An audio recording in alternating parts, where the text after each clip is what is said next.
We're recording. Today, with what resources, We please? are It's recording. recording? Yep. I So love cut it you off. guys. I'll cut it off. All right. You want to start? Right. I start. Let's start. You are Okay, cut. I'm ready. Oh, I cut. That better? Right. Yeah, better. Okay. Do you want to start or I start? Right. Hello. Hey, Hello, how's Glen. Welcome to our podcast. it? Welcome to you as well. So, yeah, it's been a hard 2 weeks in Zimbabwe. Well, we have a lot of issues to talk about, or maybe one big issue, which is the Zimbabwean Lives Matter hashtag. Didn't only start on Twitter, or maybe it did. What do you think? Because I think it started from Hopewell. Definitely should have started from there. I feel like Hopewell and so there's a whole drugskate issue, right? And you get the Wamagaisa expose, and from there on things escalated. So you have the ZANU-PF spokesperson, acting spokesperson Patrick Chinamasa having a whole press conference, promising unspecified action on Hopewell, and then eventually the action came. What was your reaction when you saw that? To be completely honest, I was not surprised, but I was shocked at just how blatant it was. From what I've noticed since maybe November 2017, was that ever since His Excellency was sworn in, he promised a new Zimbabwe. And so, I mean, we cannot go against the fact that we've been given freedom of speech, in quotes. We are freer to say what we want to say. You are a lawyer. Given by who?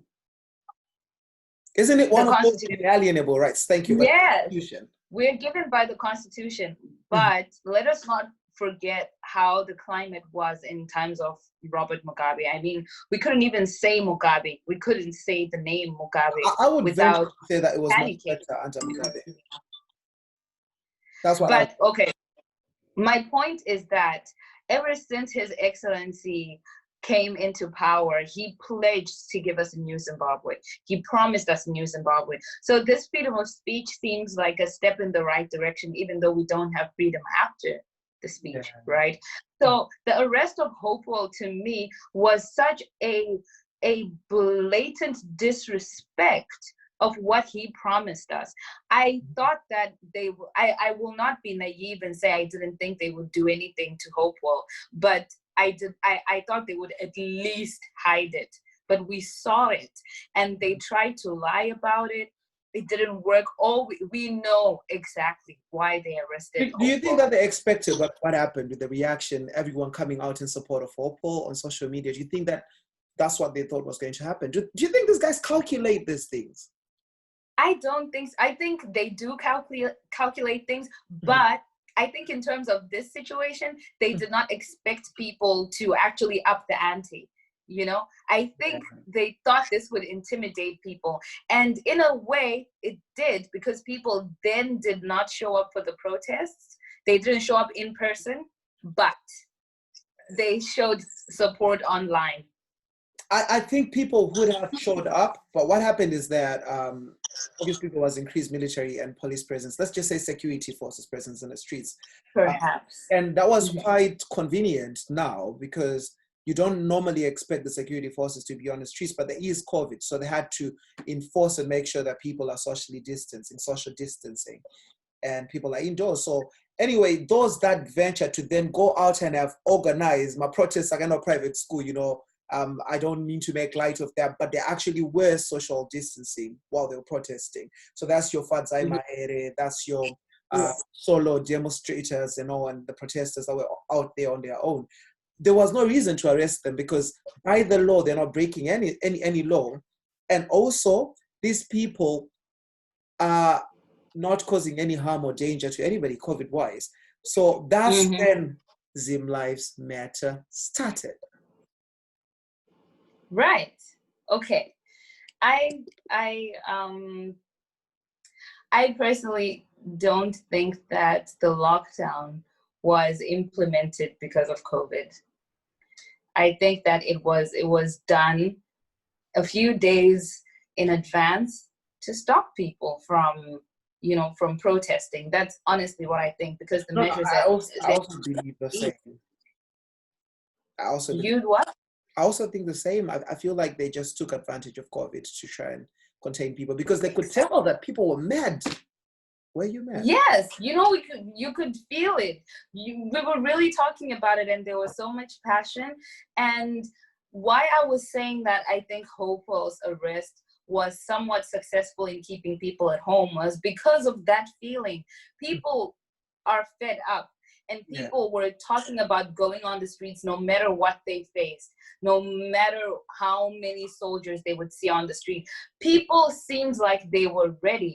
And as much as social media in general is a very loud minority, but people seemed like they were going to go on the streets. That was the feeling that we had, and we were getting so much momentum. So after Hopewell's arrest, they were kind of reminding people that this is what we can do to you if you go back on the streets. So Would you say that 31 July was a success or was a failure in your thinking? In terms of physical turnout, I really do think it was a failure because we did not have people on the streets. But the result, I think that if we look at it, if we really stand back and look at the culmination of July 31st, it was a huge success, a resounding success, because that's when Zimbabwean Lives Matter came into play. We were, there were a few voices who were asking what's going to happen after July 31st. Because when we look at it, we had even the likes of Nelson Chamisa talking about July 31st. People wanted to go on the streets, and then people Did Chamisa didn't. talk about it? I think he did. He did. Oh, I didn't see that. I mean, think he did. I didn't check his social media. I thought he was generally quiet because remember he lost his brother a few weeks before July 31st. Yes, he did. But So remember, we started talking about July 31st before, did we not? I'm not quite sure about the events there. I just know that he had a bereavement, and so because of that, he wasn't actually involved in that. But I do think that after July 31st and the beginning of the hashtag, we would never have expected to have this kind of resounding noise, to be completely honest. After the protest, if people had shown up on the streets, I think they would have kind of felt like, okay, we've done something. But because people did not go out on the streets, and we were realizing that we are allowing ourselves to be intimidated, we started making noise online. And then we got international attention. Sorry? Do you know what I think caused the noise I get online here? Yeah. I think it's because of the arbitrary arrests of people. And and people are wondering, okay, fine, so who is safe? Because we didn't go out on the streets. And people have, they've been, and it's also the horrendous videos and footage that you saw from there. I mean, from that, it was an international issue because my picture, even myself, I saw that. I was like, hey, ZANU-PF can do that to an unarmed 22-year-old. That was a lot. Not a day has passed this week that I haven't shed a tear. I was watching a video this morning. I think it was compiled by, was it CNN? And I think it was going back to even 2018. And the part that made me cry was literally in the first minute of the video. And the soldiers, they had beaten up a man and his leg was broken. He was bleeding and he was sitting on the ground. It was so heartbreaking, And to think that this was in 2018 and 2020 we're back again with the same cycle, It's completely heartbreaking, to be completely honest. So then we look at these things and we say, you know what, our lives matter. That was someone's brother I was looking at. And every time I watch these videos, I'm sure anyone who's going to watch this will relate. You see a 20-year-old and I think my brother is 20 years old. That could be him. I see someone's mother being beaten up, and I think that could have been my mother. That is someone's mother. That's better for you. Beaten up like that. I have always thought that could be me. And a lot of times I hear people in Zimbabwe say, hey, Vanaruku international community, Vanaruku diaspora, you're safe. Honest truth, with a government in panic like that, we are not safe. Anybody who speaks up and ever think that you're a threat, they can take you out. Those guys, they are ruthless like that. Nobody is safe. Not your brother, not you, not me. No one is. Absolutely not. And you know, that's the most frightening thing about all of this. The fact that they can get to you at any point. So, you know, when people start attacking us for being in, even just for being in the diaspora, I remember when I did the July 31st video, that I had a few comments, people asking me, where are you? Like, where I am does not matter, my guy. Mm-hmm. Because they could attack my father, they could attack my siblings, even though they're not in Zimbabwe. I want you to remember that all the time. Remember exactly, they could attack me. And you know, as a young woman, it's such a frightening thing to be like this, and you know, to be a young woman and to speak out knowing that I'm risking my life, because the experiences that young women especially face when they are met with team ferrets, those experiences are horrifying. Exactly. The sexual harassment just in itself, without even being beaten up, is completely horrendous. And that's not something that I don't think about, you know? Yeah. And that's also one of the things that keeps me going, you know, because I then start to think this is not okay. I cannot talk about something that affects me directly, even about healthcare. And I'm not sick. I don't have family members who are sick, but it hurts to see people I don't even know crying because the healthcare in our country is terrible. So to anyone who's watching this and being delivered in a night, 7 out of 9 being 7 out of, imagine that. Only two mothers went back with their children back home. Carrying a pregnancy for 9 months. The hope that I'm going to deliver my child and go back home with it. Watopa Zita, maybe in your mind, you're fighting with your husband and your partner, and you're thinking, is it a boy, is it a girl? If you haven't done the scan, you probably invested money. You probably invested the little money that you have in preparation. Then you go there and akuna my doctor. Or the healthcare is in shambles, so urkuzokera kumbane a cops. You know that to be honest, yeah, I'm tired. I've seen a woman who posted that I've had 5 miscarriages, and I'm on I have a pregnancy right now. I think she said she's 6 months on, and she was saying she's worried because this could be it for her, and probably is, you know. But right now, looking at the healthcare system that we have, it could be a dream deferred. That's how sad it is. You know what really gets to me is so much gets to me, to be honest. So I'm going to say this phrase a lot, but it really gets to me that our leaders, they see us saying, you know, protesting, they hear us saying these things.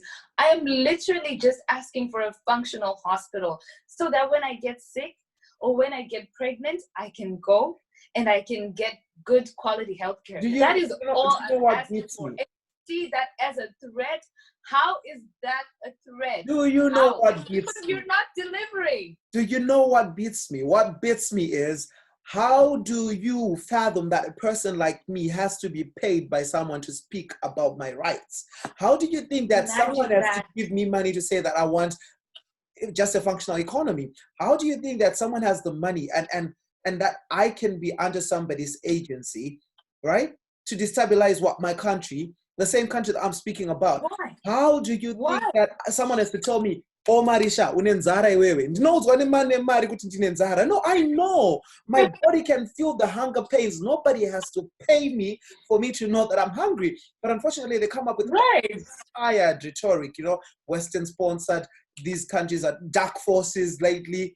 You know, I don't have to be told by someone, Guti, I'm 31 and I don't have property. I'm like literally 31 and I own nothing. There's nothing to my name. But I'm a bright young man with a lot of potential. And I have suffered because time and again, I chose Zimbabwe over going to work in other countries. Yes. where I could be Yes. rewarded fairly, where I could be rewarded commensurately to the way my brain functions. But that very same Yes. person who's the least patriotic, who runs down the country, accuses me of being paid by somebody else.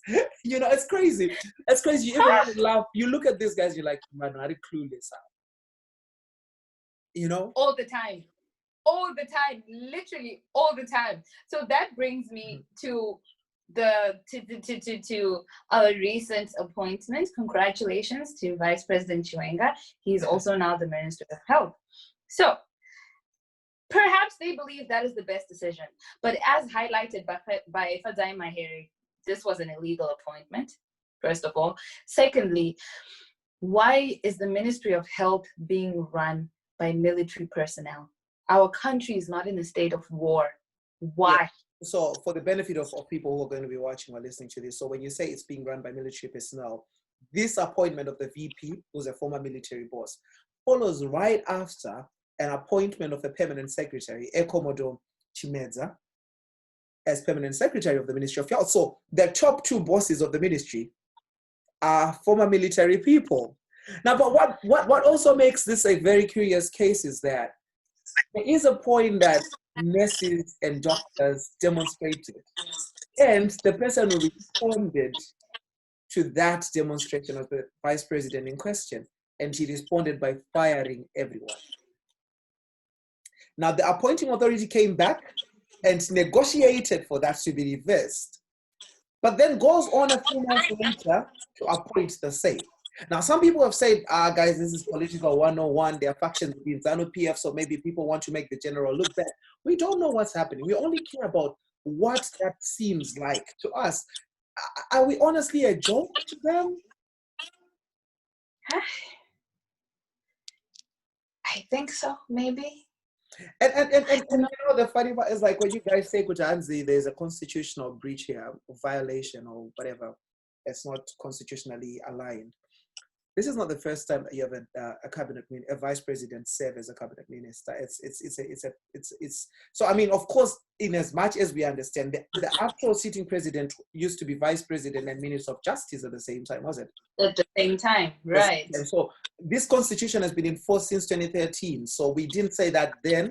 I'm not saying we can't say it now. I'm just saying this is a culture, and this shows you that ZANU-PF will always go back to the script. They have a script, they follow it. Different people, the first time it was Mugabe appointing his vice president as a minister, and now it's the very same vice president who's assumed power and appointing his vice president as minister. So yeah, but I mean, I'm waiting to see how that goes. I'm not expecting much from that, but I'll take you to another case here. So Zim lives happen. Yeah. I don't know who started it. I think it's Musi Maimane, who really escalated it, because Musi has been really, Musi and EFF have really been invested in Zimbabwe, and I respect them because that's Pan-Africanism. For me, this is my opinion. Everything I'm saying here is my opinion. I respect these people because they look beyond their borders and look to their brothers, and this is in keeping with African Union values. We say African solutions to African problems. So if it was the West responding, then that is wrong. If it is your neighbor responding, it's still wrong. So you want the whole world to watch while you burn down your house? Absolutely not. Absolutely not. I was so humbled. Honestly, I was absolutely humbled by the response that we got from so many people to our Zimbabwean Lives Matter hashtag and the trend. They did amazing work. We've got people from all over the world who are sharing the message, and they're learning. Some are just learning about what has been happening in Zimbabwe. And it's horrific, but it's great that people are starting to, they're starting to take notice. But I have to say, Glenn, first of all, I'm so happy that some of our local celebrities have spoken out about this. So many people were saying that you expect celebrities to speak up, but they're also afraid. But we forget that these are people that are well known in the country. So should someone say something, should a famous person say something, their absence will be noted if they are abducted on account of saying what they say, right? So they are actually in privileged positions. Yes, they are also scared for their families, but who isn't? I'm scared for my life. I'm scared for my family. But I think the elephant in the room is, I know what you want to say before you say it. it's heartbreaking. Not for Jah me. Praise is silent. Why has Jah Praise not said anything? Not for me. I mean, I expected that. I expected him to not say a word. I'm heartbroken. You know, I think I believed in him. And just generally as a person, I think I recently realized I have some weird ability. I think a lot of people have it to separate, an artist from their work. So I can accept that someone is a horrible person. Not saying that Jah Praise is a horrible person, but in general, let's say R. Kelly, for example, but his music will still be great. I don't like Cardi B at all, but I have all her albums in my phone because the music is catchy. So the same thing was happening with me for Jah Praise, but I am just so deeply disappointed because the people who have made him who he is are suffering. People Are go you to sure you bars. guys made him who he is? This is just a question. This is just a question. Sorry? Did you guys make him who he is? Maybe he is quiet because the guys who made him who he is are not in favor of him. Of course, you can have as much support from the government as you want, and you can be as rich as you want, but we cannot refuse the fact that Jah Praise is talented. His music is catchy. It's awesome. People actually love Jah Praise. Remember, Twitter is a loud minority. People love Jah Praise out there.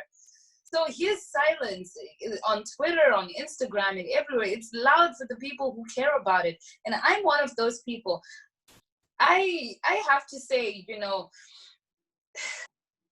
it's one thing to want to be neutral, but in situations where people's lives are at risk, in situations where we are fighting for our livelihoods, for the very substance for which we live, you cannot remain silent.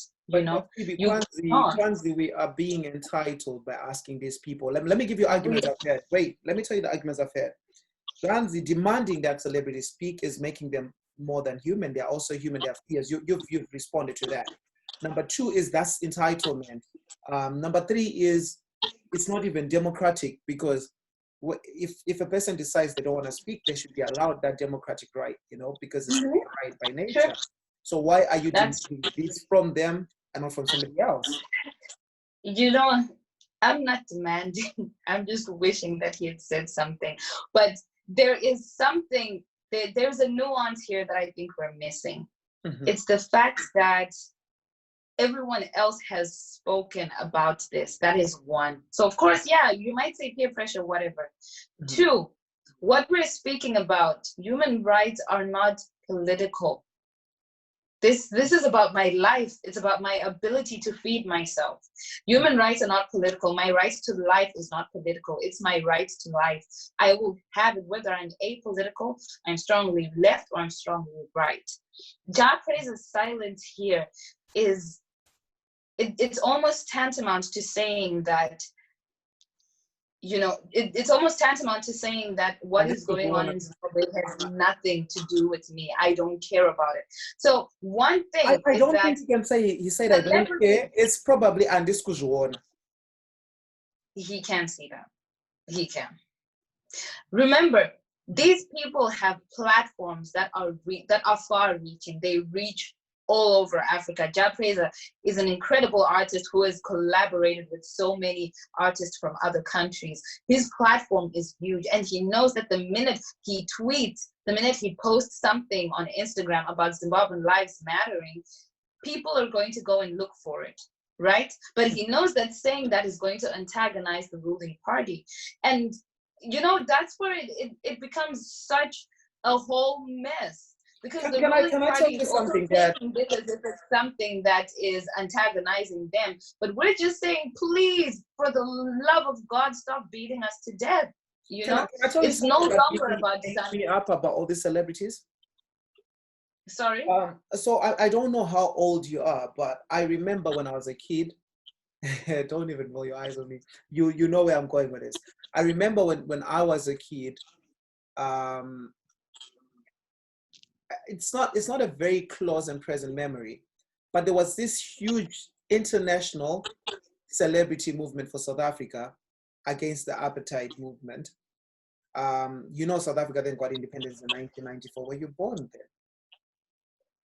But anyway, No. I was. Mine. But anyway, before that, you know, there's this whole movement, international movement. They actually were throwing international conferences, international, what do you call this? Not conferences, what's the word? Let's just call them international concerts. Come on, that's the word I was looking for. They were throwing international concerts, right? For South Africa. They had, don't laugh at me, they had Mandela as the image and icon for that independence movement. So it was free Mandela everywhere. But you see, the thing is, in as much as the whole world was speaking and singing and acting for South Africa, South African celebrities did their part. Now, that South African apartheid movement government was ruthless. It was ruthless. It's the same government that killed kids in Soweto. It massacred kids in Soweto. It's the same government, but Huma Sekela still sang. Judith Sepuma still made music. Right. Politically and socially conscious music. And even you guys saying, don't be political. Everything is political, but you choose a side. That's what happens, you know? You pick a side. You pick that this doesn't sit well on my conscience. Trust me, I want to live long. I want to extend my opportunities. When I tweet about these things, you know, Panobuda, my comments like dark force, terrorists, that makes me someone, a notaris on international intelligence. Even when I want to apply for visas to travel, they'll look up and they'll then have context to, oh, Zimbabwe is like this. Employers are seeing us agitating and doing all these things, but I care for the for the collective more than I care for myself. Because even if I stop caring, right? My sisters, my family, my brothers, my friends, even if I'm okay in one, all of these people are suffering. I don't know, sorry, I guess my network is acting up right now. But Anna, I'll just keep on talking until you come back. So at the end of the day, my point is, I personally do not understand when people say that it's really political, so they won't speak. I mean, when you ask for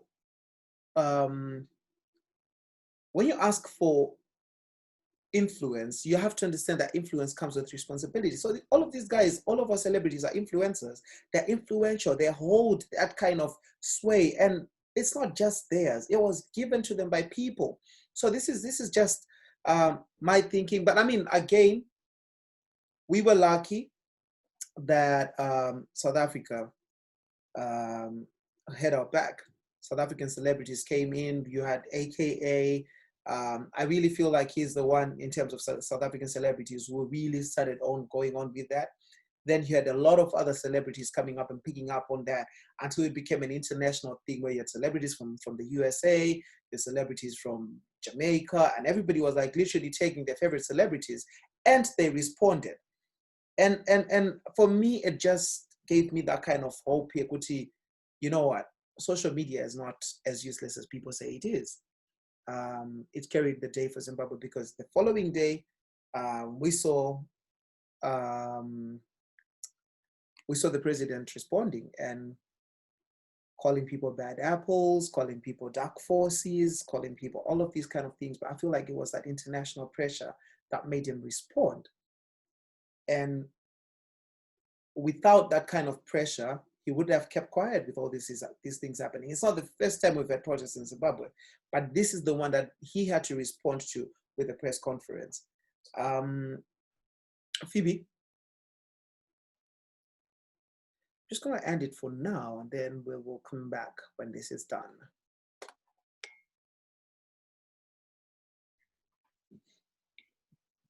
Right. Yeah, I'm sorry about that interruption. But I do agree that, you know, the South African celebrities, they really did come together and they made sure to have, you know, one united voice when apartheid was going on.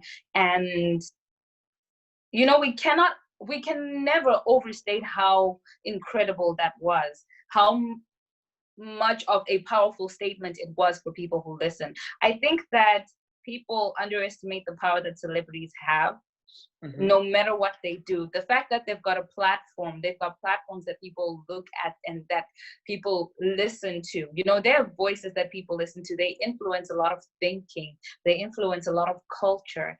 And so that was extremely important in how things then moved forward. I know even Brenda Fassie has a song, Mr. My President, you know, that's I listen to it even today, and it just gives you this sense of power. So imagine someone like Ja Preza standing with the people and saying that this is wrong. We need a change in the way that our country is being governed. We need a change in certain things. He will come with his following and people will listen. I think people even understate the power of music, just music itself, not just Ja Preza's voice saying that Zimbabwean lives matter, but him singing and saying those things. His song, Miteuro, it's a powerful song. That is a powerful song that, you know, you listen to it and you really think my country deserves better. My people deserve better. Can I tell you that lately I've been, and this is going to sound very wrong because I know social media has a way of, you know, unnecessarily causing beef between celebrities, and I'm sometimes part of that. But of late, I have been listening to Winky D and Gemma album, and I find so much meaning in that. I find so much, I relate to it. I listen to it the first thing in the morning because I can't be home and I can't be with the people that are going through all this directly, you know. But when I listen to that song and I listen to that album, you know, Tangana and Gemma, and then you go into other songs after Chandelier and all that. But you know, when you listen to that, you can go on and listen to everything because there's a part of you that doesn't want to just be merry and act like everything is okay. So when you listen to an artist that speaks to your situation and to your aspirations, you then relate to everything else they sing. So for me, that Gemma album is classic, it's timeless, it speaks to my current situation. Absolutely. Exactly. And that's exactly, you know, that is exactly the power of a musician, the power of a celebrity, no matter what they do. You're reaching people all over the world. Someone who is in Zimbabwe can be crying right now, but I won't hear that. But someone says, Winky D just released an album. Ja Preza just released an album. I'm going to go on Spotify and Apple Music and I'll be able to listen to that. I can hear those cries through the music. And Winky D has done such an amazing job in communicating what we really are going through as a nation, you know? It makes him feel like he is really a part of the crowd. Sometimes you don't want to look at celebrities as celebrities. You don't want to look at them as stars. You want to see them as people who are with you in the struggle. And what the South Africans did with apartheid was exactly that. They were saying that we are not stars, we are South Africans. We are all suffering, so we are in this together. That's why I think that we might seem like we feel so entitled to having people like Ja Preza speak out here, but we want to feel that they are celebrities. Oh, have I lost you again?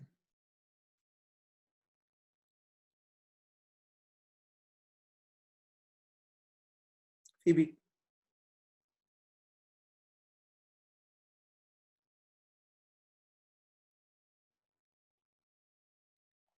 Okay.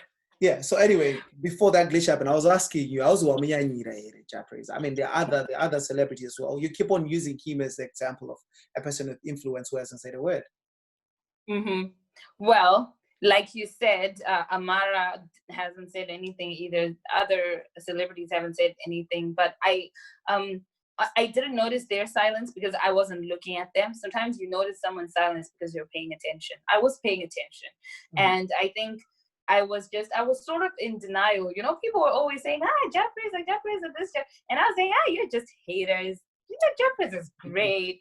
And then now everything's happening. I'm like, but you're not saying anything, Ja. Come on, don't let me down here. Come on.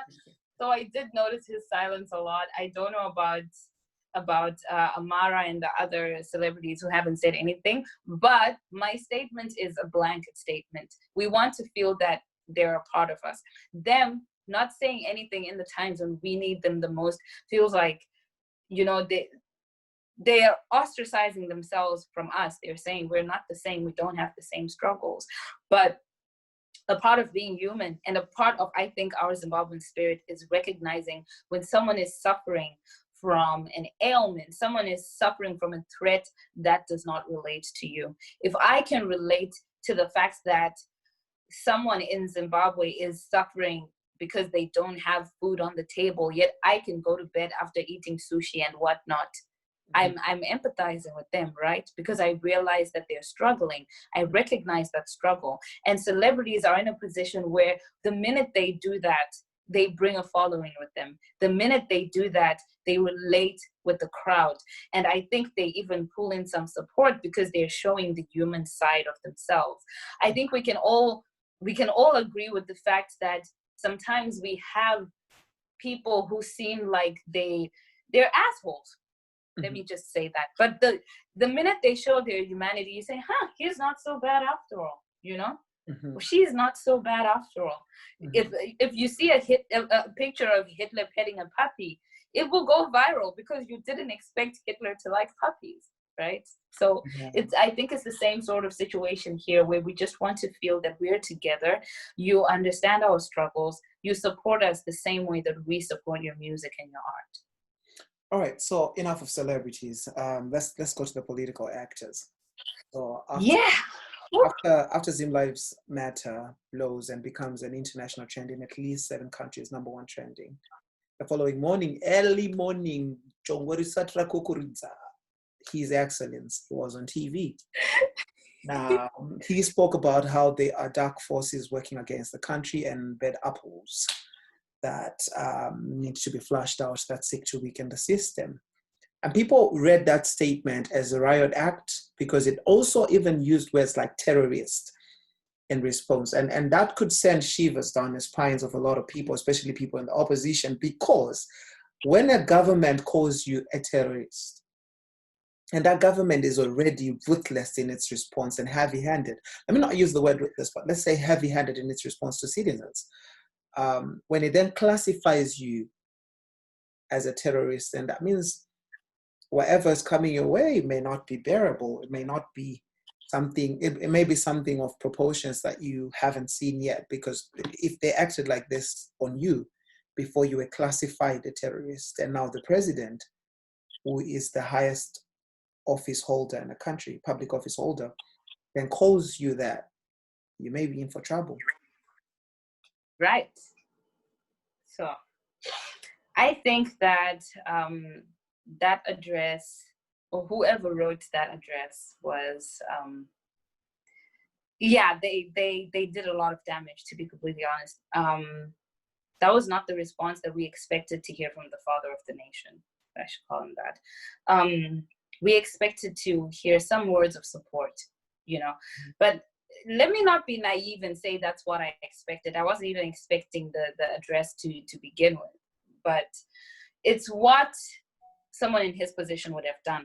And calling people terrorists for fighting for their rights is rather ruthless, even though you don't want to use that word. What will culminate after that will be ruthless. You cannot call me a terrorist for wanting better health care.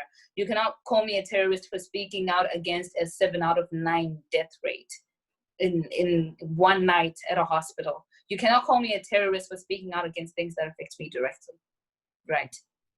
And calling us dark forces.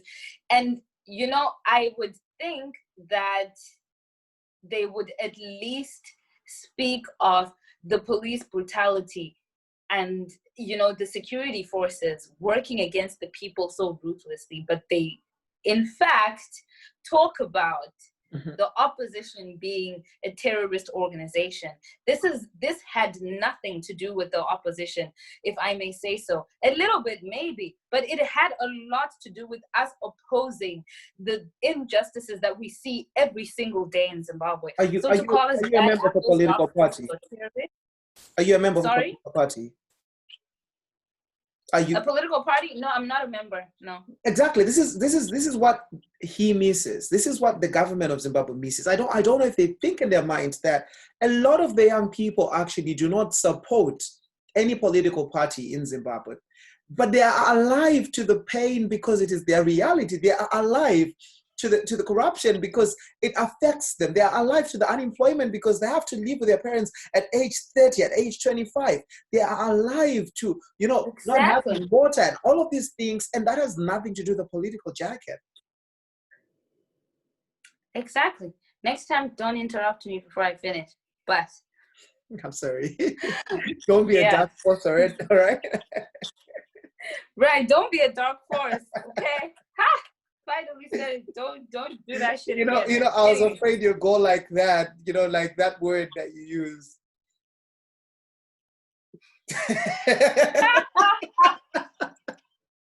But anyway, we're not gonna say this. We're not gonna say this. Sometimes you just feel like yelling that at some people. I saw this tweet today where someone was saying,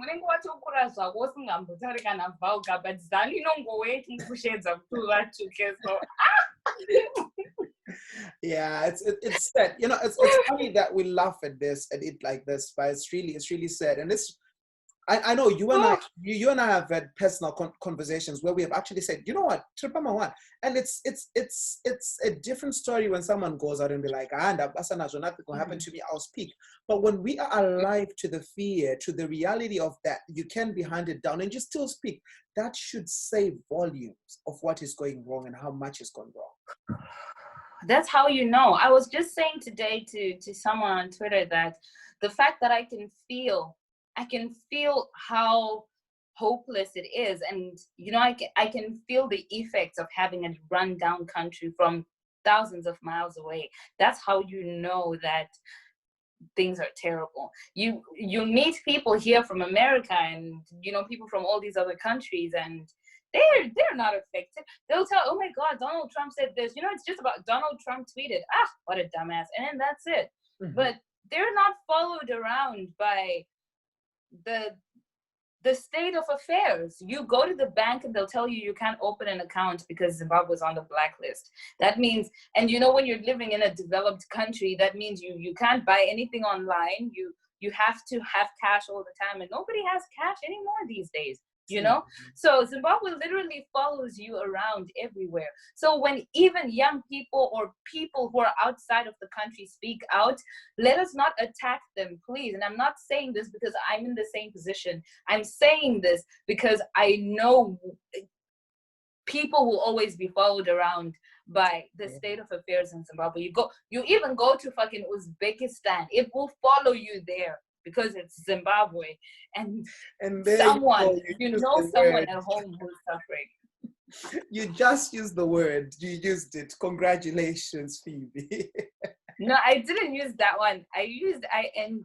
I didn't use the other one, so it's okay. But anyway, so of the post-cabinet briefing today by the Minister of Information. So let's say that what we are doing right now could be a crime. Is decampaigning the country. Decampaigning the country, speaking against the country, and so they've said people who do that on, in particular order, social, print, and electronic media, that is going to be criminalized. Now, as we speak, that could make you and I criminals in Zimbabwe. What does decampaigning mean? I would think that the biggest decampaign of the country, and that's the point I forgot to mention before, when you arrest a young university student for getting in a shop and flashing a placard written Zimbabwe Lives Matter or whatever it is, there is no bigger decampaigning you can do. Why couldn't you just leave that kid alone? What would she possibly have done, Panache? What would she have done? What did Shorty do? What did Shorty do? She simply was creative in her campaigning, and I have to salute her. I mean, I would never think of something like that. Hats off to her. Like, she literally went in the shop, had a placard in the bag, did what she did, flashed it, and left. Now, a whole police force comes in the shop and goes through the CCTV, wasting very valuable government resources and personnel. You are leaving criminals, rapists, murderers, killers, and using fuel to go to a shop to send vital few police officers. Kuti endai munotarisa CCTV pane mwana aburitsa placard. Then you go ahead and arrest her. And point number 7 on I don't know if you call that what do you call that, the charge sheet, was she had no right to do what she did. What is that? I'm just asking you paraphrasing. No right. She had no right to protest, right? I really want to see what. Okay, so yeah, there was something that I actually forgot to say. Remember, I just asked you. This was your response to me asking, "What does decampaigning mean?" Mm-hmm. So when they pass this legislation that they want to pass, they are going to have to bring in a definition of decampaigning. If you criminalize something, please excuse me, I need to switch on my AC. It's freaking hot here. All right. Okay, just a second. But you can speak from there, yeah?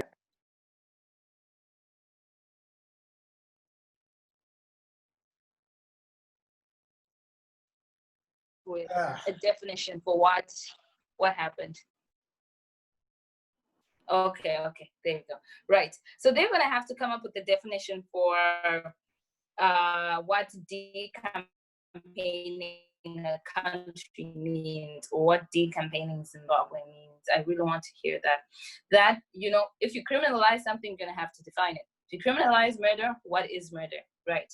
I want to see the definition. That's number 1. And then number 2, which applies to everything. Clearly, the law does not apply in Zimbabwe. Because if it did, they would not appoint someone who has no qualification in public health as the Minister of Health. 2, if it did, they would not be speaking of decampaigning. 3, if it did, people would not be brutalized for campaigning and for protesting and speaking out the way that they have the rights to. So we might argue the law as much as we want, but it clearly does not apply in our country. Because they're really not. I'm even surprised when they fill out charge sheets. I'm like, wasting paper, huh? It's not like you're following the law while you fill out a charge sheet. Did you know the funniest thing in this whole decampaigning and putting the country out in a bad light, I was just laughing at how ZANU-PF has a penchant for scoring on goals. Now, what do I mean by that? So when for scoring what? On goals, like they're scoring their own. Oh yeah. So when they came in, they had this whole Zimbabwe to be a middle income country upper middle income country by 2030. Then also they had the open for business mantra. Do you know that open for business mantra has only been heard in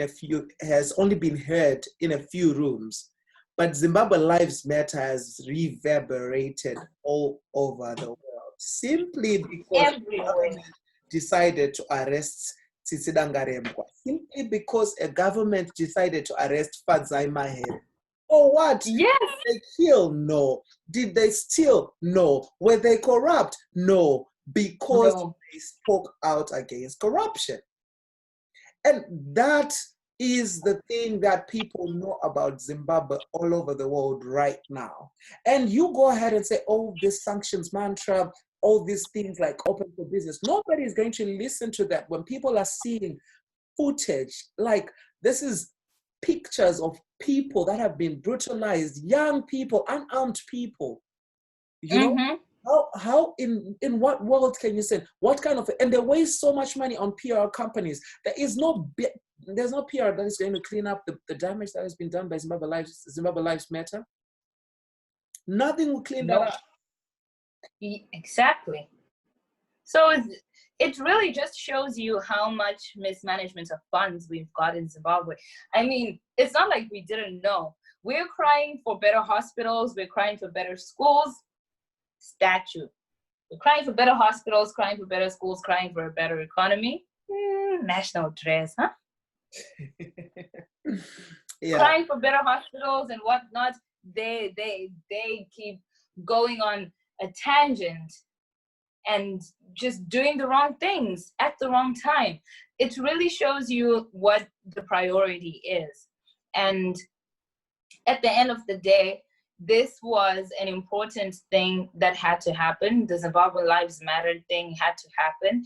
And I think we would be wrong if we also failed to acknowledge how much it has forced us to really come face to face with reality. I mean, looking at Twitter, looking at Instagram and Facebook, or especially Twitter, we usually joke around and whatnot. You know, it's always funny to be on Twitter. Even now, when things are at their peak, you're going to laugh at something. But I've seen so many people saying, you know what, I'm going to log out for now. This is a lot.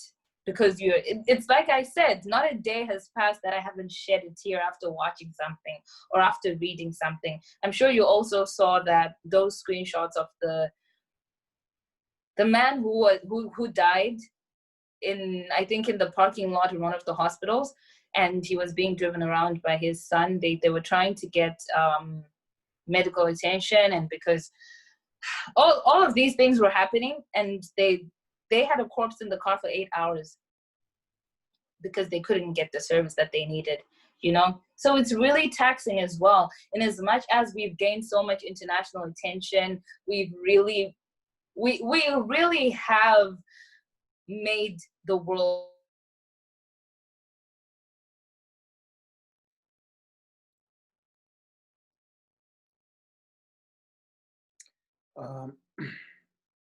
I think there goes our network again. I don't know what's going on, but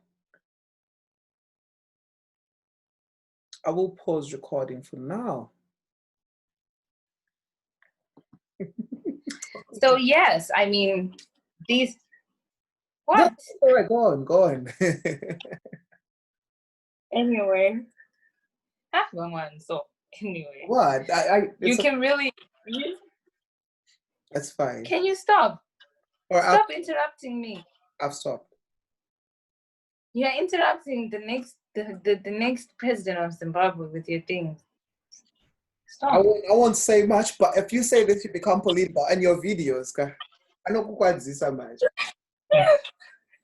Right. No. It's gonna be a while. It's gonna be like 30 more years before that happens. So it's okay. But I was saying that you can really see how much we have a complete lack of proper prioritization of, you know, national issues. We are crying for the most basic of, you know, basic of things, the most basic of things, like good healthcare and good education, a functioning economy, but we're getting statues and national dresses and whatnot, yet our country is in such a state of crisis. So I think that this is a critical time for us to really look at even what we want in the 2023 elections. For example, we're going to have to really take a step back and see who is offering us what we really need. And it goes beyond political parties. It's about, oh my goodness. Can you still hear? Can you still hear me? I can hear you. Sorry, my phone was just doing the things. But yeah, we really have to look at what we want as a country, what we want as a nation, and who is bringing these things to us. So yeah, I think we've learned our lesson. We've been learning this lesson for 40 years. We've got a lot to do. We've got a lot of work to do. And we absolutely need to demand the best from our authorities. Whoever is at the top needs to do the very best for the country. Are you going to be back in Zimbabwe by 2023? By 2023? Oh, I think so. I need to vote, man. I need to come home and vote. What if we want to vote for you? You want to vote for me? Sure. Slow your roll. Okay, relax. It's cool. Well, actually, to be completely honest, I do give it a lot of thought even today, running for political office, but I don't want to do that just like now, just because I can speak. You know, anyone can speak. I could convince you of anything, but I don't want to do that. I want to make positive change in Zimbabwe. That is number one. I want to make an impact. So it comes from, you know, building schools, building clinics, bringing in the resources that we need as a country. And I will work with whoever wants to work with me to make this happen, because that at this point is exactly what we need. And then running for office is going to be something that I will possibly do much later on, after I have set this foundation, after I have done what I think I can. Having a seat at the table, to me, I think means that I'm making the decisions and people are doing the work. I need to do the work first. Mm-hmm. I need to do the work first. I need to be hands-on, to see what the work is about. I think that will give me insight into what it is I'll be making decisions on in the future. I really do think about this a lot, but my country needs me not as a politician. I think we have enough of those.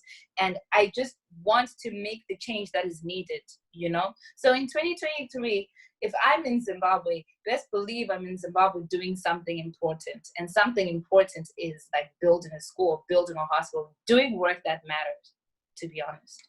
Impressive. So anyway, on a lighter note,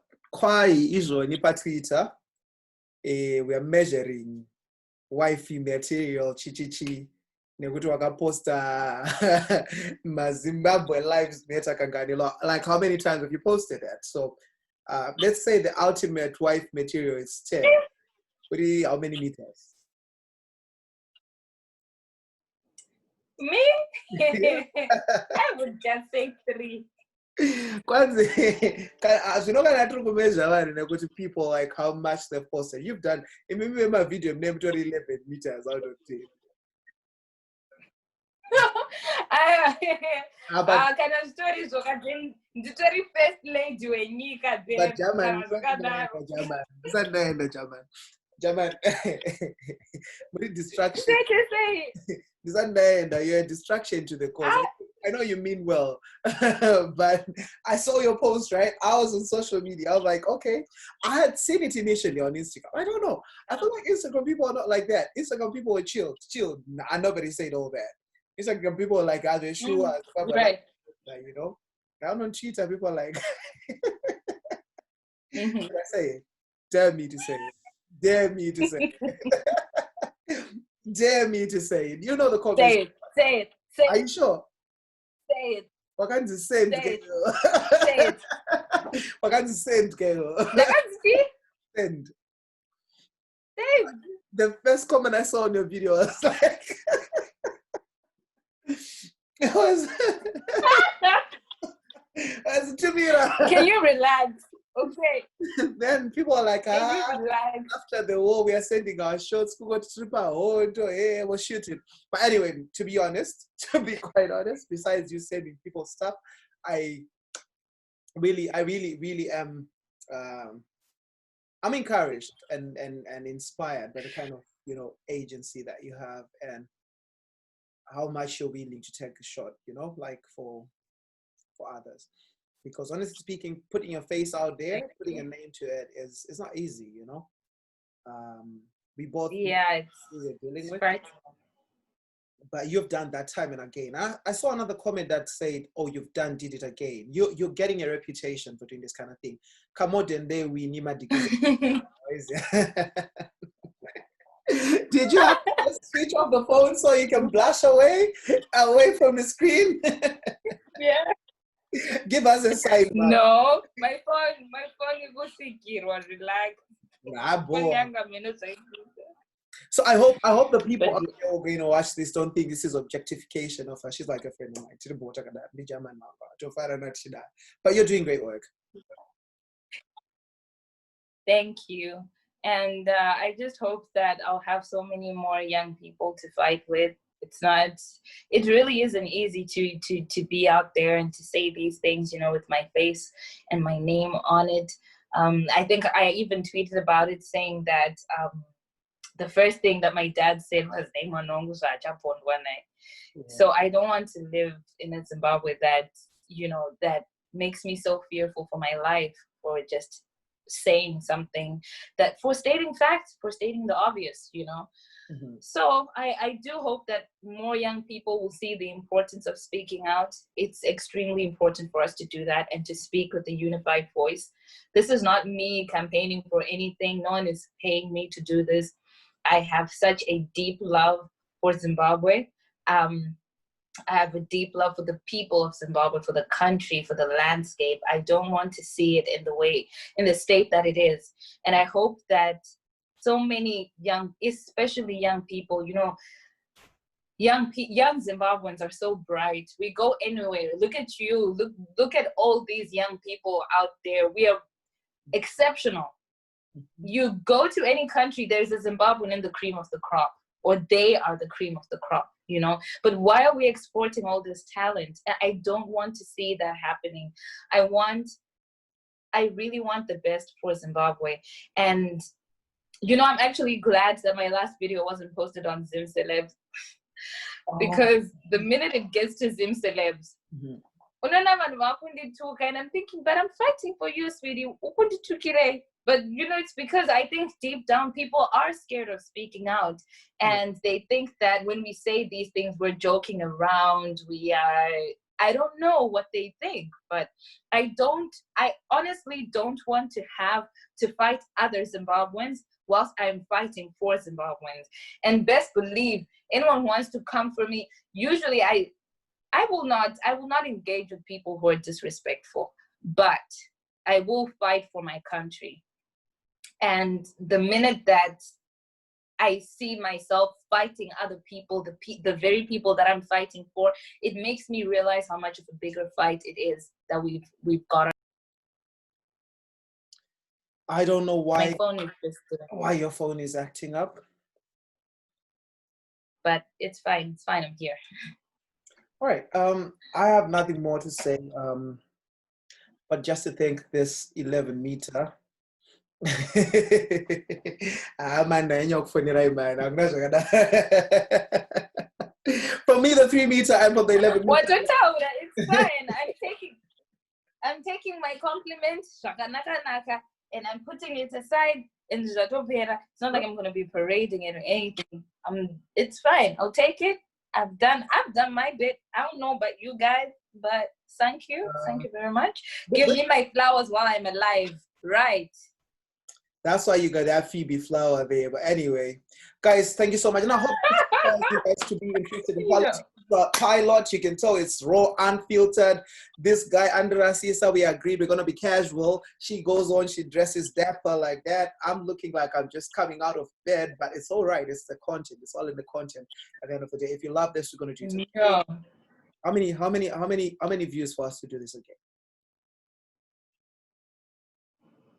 How many views? For us to do this again, yeah. 10,000? That's a stretch. You know Zimbabweans. It doesn't mean how many views? Let's put it No. I had like 30,000 views on my last video, so 10,000 is not bad. I want 10,000. This is on YouTube. I mean, how do you expect that? Oh, on YouTube? Man, 5. Now you're speaking like a Zimbo. Yeah, I mean, of course, if this was Twitter, we would have. Okay. Anyway. No, we'll think about it, right? We'll think about it. But it was great to be here. I really enjoyed doing this. It was raw. It was unfiltered. Was that 2K, please? We just were speaking our minds, right? But yeah. Also, if you want to buy this top, I'm selling it. Where do we buy that? Where do we buy it? I'm just saying, I have this top on sale at Sassy by Joe because I sell nice things. So if you want to look cute, DM me. My DMs are open. Because you got me looking like I'm a whole bull. What? Do you also want one? Yeah, I do. Oh, Shy, Twitter. Alright. Thank you. Ibo. Asante. Sana.